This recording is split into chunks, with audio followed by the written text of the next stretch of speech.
डोईवाला के बुल्लावाला क्षेत्र में पूर्व मुख्यमंत्री और हरिद्वार सांसद त्रिवेंद्र सिंह रावत समेत विधायक बृजभूषण गरोला के सहयोग से निःशुल्क आयुष्मान कैंप का आयोजन किया गया, जिसमें विधायक बृजभूषण गरोला ने शिरकत की। इस दौरान आयुष्मान कार्ड को अपडेट किया गया। साथ ही पीएम मोदी की ओर से चलाई जा रही विश्वकर्मा योजना के तहत लाभार्थियों का रजिस्ट्रेशन किया गया, जिसमें तमाम लाभार्थियों ने अपना रजिस्ट्रेशन कराया।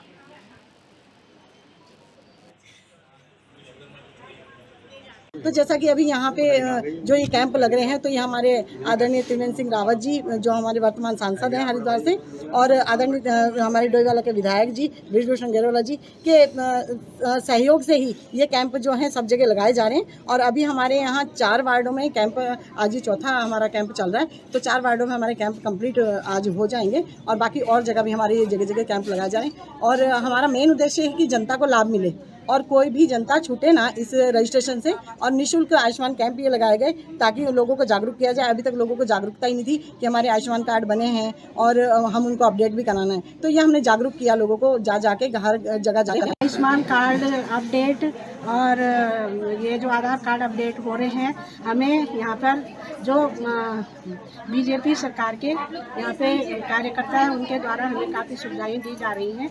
और यहाँ पर जगह जगह जो आयुष्मान कार्ड जगह जगह जो हमारे वार्ड हैं वहाँ पर हर जगह पे लोगों को दूर न जाना पड़े और उन्हें वहीं पे सुविधा मिले। और वहाँ पर आयुष्मान कार्ड अपडेट और ये जो सरकार की योजना है, विश्वकर्मा योजना होगी, सूर्य ये पैनल योजना होगी और कई योजनाओं का लाभ लोगों को दिया जा रहा है।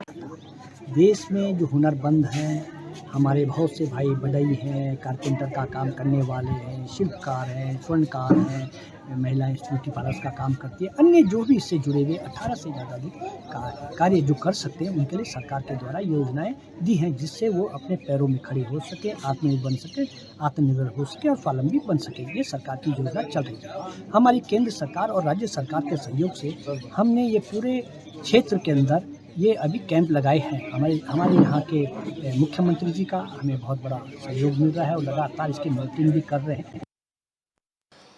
बद्रीनाथ विधानसभा में उपचुनाव होने में अब कुछ ही दिन बाकी हैं। ऐसे में बीजेपी और कांग्रेस के प्रत्याशियों से लेकर निर्दलीय प्रत्याशी तक स्थानीय क्षेत्रों में जनता के बीच पहुंचकर ताबड़तोड़ प्रचार प्रसार में जुटे हुए हैं। बीजेपी के उम्मीदवार राजेंद्र भंडारी के पक्ष में सकारात्मक माहौल बनाने के लिए पार्टी के बड़े बड़े कार्यकर्ता प्रचार में जुटे हुए हैं। इसी के चलते पूर्व राज्य मंत्री सिकंदर पवार जोशीमठ पहुंचे, जहां पहुंचकर उन्होंने लोगों से राजेंद्र भंडारी के पक्ष में वोट की अपील की। जनसंपर्क करने के बाद उन्होंने कहा कि बीजेपी और पीएम मोदी के मार्गदर्शन में देश निरंतर विकास के नए आयाम स्थापित कर रहा है, जिसका पूरा लाभ उपचुनाव में बीजेपी प्रत्याशी को मिलेगा। अयोध्या में हमारे राम मंदिर के साथ थोड़ी सी दूरी में भाई जिन्होंने रामायण लिखी है, अगर रामायण वाल्मीकि जी ने ना लिखी होती तो राम का भी पता ना चलता। तो राम को लाने वाले जो है वो वाल्मीकि जी हैं और वाल्मीकि जी के नाम से, महर्षि वाल्मीकि जी के नाम से एक हवाई अड्डा बनाया जो अंतर्राष्ट्रीय अड्डा है और पूरे देश विदेश में नाम हुआ है। तो ये तो वाल्मीकि समाज क्या, ऐसे समाज का गर्व से भाई सीना बढ़ाओ। और उसके साथ साथ ये कहना चाहूंगा मैं अपने ऐसे समाज से कि राम के साथ साथ ये तो देखो मेरे भाइयों, मेरे ऐसे समाज के भाइयों के रविदास जो हमारे संत हैं, उन्हें राम की बगल में बैठा रखा है मंदिर में रविदास जी को। ये बहुत बड़ी बात है। ये मैं पूछना चाहता हूं कि भाई ये मुझे बताते हैं कि आपने बाबा साहब के मरणोपरांत क्या बाबा साहब को भारत रत्न से सम्मानित किया? भाई क्यों नहीं सम्मानित किया भाई कांग्रेस के लोगों? किसने सम्मानित किया? सम्मानित किया बीजेपी ने सम्मानित किया है। तो आज हम गर्व से कहते हैं कि अगर समाज का, ऐसे समाज का हित है तो वो है भाजपा में है।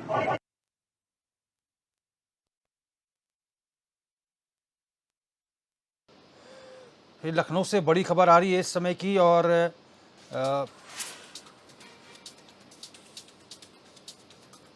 लखनऊ विकास प्राधिकरण की बोर्ड बैठक जारी है। तो लखनऊ विकास प्राधिकरण की बोर्ड बैठक जारी है। बैठक में मंडलायुक्त मौजूद हैं, डीएम लखनऊ, एलडीए उपाध्यक्ष भी मौजूद हैं। कई अहम प्रस्तावों पर मुहर लग सकती है इस बैठक में। तो लखनऊ विकास प्राधिकरण की बैठक जारी है, जिसमें जिलाधिकारी और लखनऊ विकास प्राधिकरण के उपाध्यक्ष बैठक में मौजूद हैं। कई अहम प्रस्तावों पर मुहर लग सकती है और लखनऊ विकास प्राधिकरण यानी लखनऊ डेवलपमेंट अथॉरिटी इसकी बैठक हो रही है। बैठक में मंडलायुक्त मौजूद है, डीएम मौजूद हैं, लखनऊ के एलडीए के उपाध्यक्ष भी मौजूद हैं। कई अहम प्रस्तावों पर मुहर लग सकती है।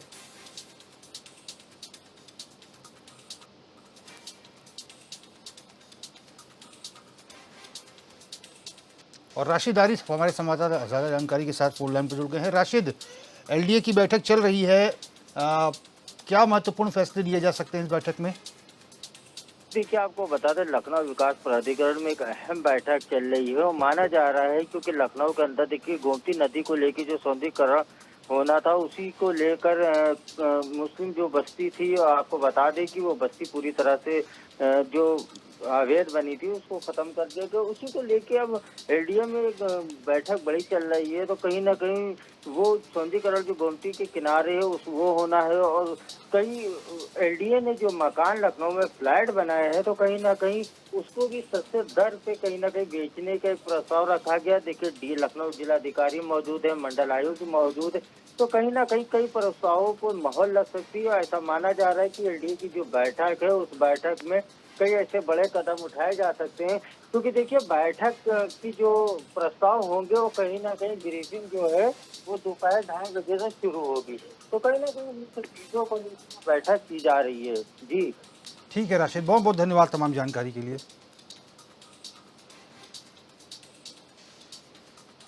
बढ़ेंगे आगे। उत्तराखंड में व्यावसायिक उपयोग पर रोक के बावजूद जिले में निजी वाहन टैक्सी के रूप में धड़ल्ले से दौड़ रहे हैं। निजी हितों के लिए खरीदे वाहनों का व्यावसायिक प्रयोग कर वाहन मालिक फ़ायदा उठा रहे हैं, जिसकी रोकथाम के लिए अब काशीपुर एआरटीओ विमल पांडे ने कमर कस ली है। फिल्मी अंदाज में निजी वाहनों को पकड़ा जा रहा है।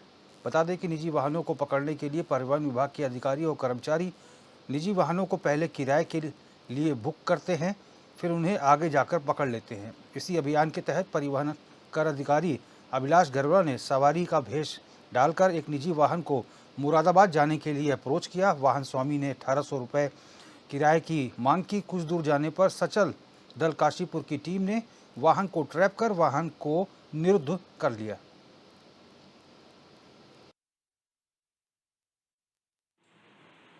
और टैक्सी संचालक इस बात से नाराज़ भी थे कि बहुत सारे प्राइवेट जो कार वाले हैं वो टैक्सी की तरह वाहन का संचालन कर रहे हैं, किराए पर सवारियों को ढो रहे हैं। तो हमने इस पर योजना बनाई और 2 दिवसीय हमने अभियान इसमें रखा हुआ है। तो इसमें बड़े ही योजना बना करके हमारा अधिकारी स्वयं एक सवारी बन के गया, सवारी का भेष बना करके। हमारे परिवहन कर अधिकारी हैं अभिलाष गैरोला, उन्होंने एक सवारी का भेष बनाया, एक प्राइवेट कार बुक कराई और थोड़ा आगे जा कर के हमारे जो इंटरसेप्टर व्हीकल है उसके द्वारा उसे अप्रोच किया गया, रोक लिया गया और चालान करके गाड़ी सीज कर दी गई। इस तरीके से हमारे 3 दल वर्तमान में ये कार्य कर रहे हैं और लगभग 10 से अधिक गाड़ियों का अभी तक चालान। खबर लक्सर से है, जहां बहादुरपुर खादर में बीते सोमवार रात हुए अशोक सैनी हत्याकांड में नामजद 5 आरोपियों में से 2 को पुलिस ने गिरफ्तार कर लिया, जिनके कब्जे से मृतक के 2 लूटे हुए फ़ोन भी बरामद किए गए हैं।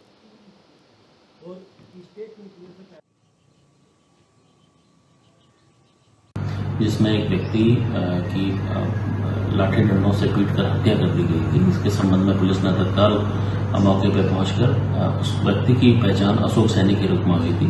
पुलिस के द्वारा तत्काल मृतक की पत्नी की ओर से एफआईआर प्राप्त की गई है और तत्काल भारतीय न्याय संहिता की धारा 310(3) में इसका अभियोग पंजीकृत किया गया। तत्काल पुलिस के द्वारा अलग अलग टीमें गठित करके 5 नामजद अभियुक्तों के खिलाफ धरपकड़ की प्रयास किए गए, जिसमें 2 अभियुक्तों की अरेस्टिंग इसमें की जा चुकी है। बाकी 3 अन्य अभियुक्त अभी फरार हैं, उनकी अरेस्टिंग के हम शीघ्र प्रयास भी कर रहे हैं। चंपावत जिले के लोहाघाट ब्लॉक के राजकीय प्राथमिक विद्यालय कनेडी के भवन में काफ़ी बुरी स्थिति में यह भवन है। बारिश की वजह से भवन की छत लगातार टपक रही है और छत का सरिया तक साफ नजर आ रहा है। वहीं बरसात के मौसम में नौनिहाल भारी खतरे के बीच टपकती हुई छत के नीचे बैठने को मजबूर हैं, लेकिन शिक्षा विभाग मामले का संज्ञान भी लेने को तैयार नहीं है। वहीं विद्यालय के एसएमसी अध्यक्ष त्रिलोचन पांडे ने बताया कि इस विद्यालय का निर्माण 2024 में किया गया था, लेकिन अब इसकी स्थिति बहुत खराब हो चुकी है। कभी भी विद्यालय में कोई अप्रिय घटना घट सकती है। वहीं ग्रामीणों ने बैठक कर विद्यालय की स्थिति में सुधार न होने पर आंदोलन की चेतावनी दी है। जैसे कि हमारे कनेरी प्राइमरी स्कूल की ये दुर्दशा हो चुकी है। यह बिल्डिंग 2004 में बनी थी, 2024 में मात्र 20 वर्ष में ही यह गिरने के कगार पे पहुंच चुकी है और इसका कोई सुधारीकरण का अभी कोई मुझे ऐसा कुछ नहीं दिख रहा है। और बच्चे इसमें अध्ययनरत हैं, रोज बच्चे आते हैं। मौसम की स्थिति बहुत खराब है और बच्चे और टीचर जो भी हैं उनके लिए कभी भी खतरा हो सकता है। मेरी प्रशासन और शिक्षा विभाग से यही अनुरोध है कि बच्चों के लिए उचित व्यवस्था की जाए, जिससे बच्चे सुरक्षित रहें और आने वाले समय में। और हाथरस हादसे से जुड़ी बड़ी खबर सामने आ रही है। एसआईटी ने शासन को अपनी रिपोर्ट सौंप दी है। एडीजी आगरा, अलीगढ़ कमिश्नर के नेतृत्व में जांच चल रही है। डीएम, एसएसपी समेत 100 लोगों के बयान दर्ज किए गए हैं। अब तक बाबा की गिरफ्तारी नहीं हो पाई है। आज राहुल गांधी ने की पीड़ितों से मुलाकात और इस मुद्दे का राजनीतिकरण नहीं करना चाहिए, ऐसा राहुल गांधी ने कहा है। और सिस्टम में खामियां देखने को मिल रही हैं, ऐसा राहुल गांधी कह रहे हैं। और उन्होंने सीएम से मांग की है कि उचित मुआवजा दिया जाए लोगों को, जो लोग भी मृतक हैं या फिर उनके परिवारजनों को या फिर जो घायल हैं उनको। तो राहुल गांधी हाथरस पहुंचे हैं, जहां पर उन्होंने मृतकों के परिवारजनों से मुलाकात की है। सरकार से उचित मुआवजे की मांग भी उन्होंने की है। घायलों को भी उचित मुआवजा दिया जाए, राहुल गांधी ऐसा कह रहे हैं।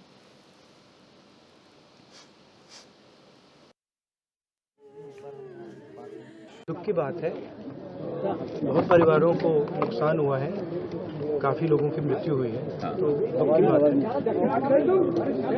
मैं इसको राजनीतिक प्रिज्म से नहीं कहना चाहता हूँ, मगर प्रशासन की कमी तो है जी, और गलतियाँ तो हुई हैं, थोड़ा साइड करिए, तो ये पता लगाना चाहिए। और शायद सबसे ज़रूरी बात कि कॉम्पनसेशन सही मिलना चाहिए, क्योंकि ये गरीब परिवार है और मुश्किल का समय है इनके लिए, तो कॉम्पनसेशन ज़्यादा से ज़्यादा। और मैं यूपी के चीफ मिनिस्टर से विनती करता हूँ कि दिल खोल के कॉम्पनसेशन करें।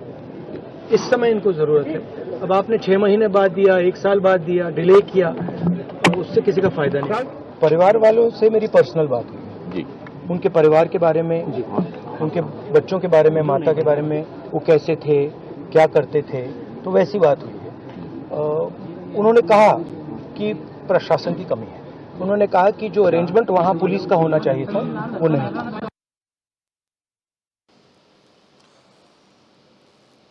और सहारनपुर से बड़ी खबर आ रही है। पेरिस ओलंपिक में किसान की बेटी का चयन हुआ है। झबीरण गांव के किसान की बेटी का चयन हुआ है, प्राची चौधरी का चयन हुआ है। ओलंपिक में चयन होने के बाद परिजनों में काफ़ी खुशी की लहर है। प्राची चौधरी पहले भी चीन में लहरा चुकी हैं तिरंगा, तो ये बड़ी खबर है। ओलंपिक में चयन होने के बाद परिजनों में खुशी की लहर है। प्राची चौधरी का चयन हुआ है, जो कि पहले भी चीन में भारत का नाम रोशन कर चुकी हैं, तिरंगा लहरा चुकी हैं। और सहारनपुर में की खबर है, जहां पर पेरिस ओलंपिक में प्राची चौधरी का चयन हुआ है। रिले दौड़ में प्राची चौधरी का चयन हुआ है। ओलंपिक में चयन होने के बाद परिजनों में काफ़ी खुशी देखने को मिल रही है। तो पहले भी चीन में भारत का तिरंगा लहरा चुकी हैं प्राची चौधरी।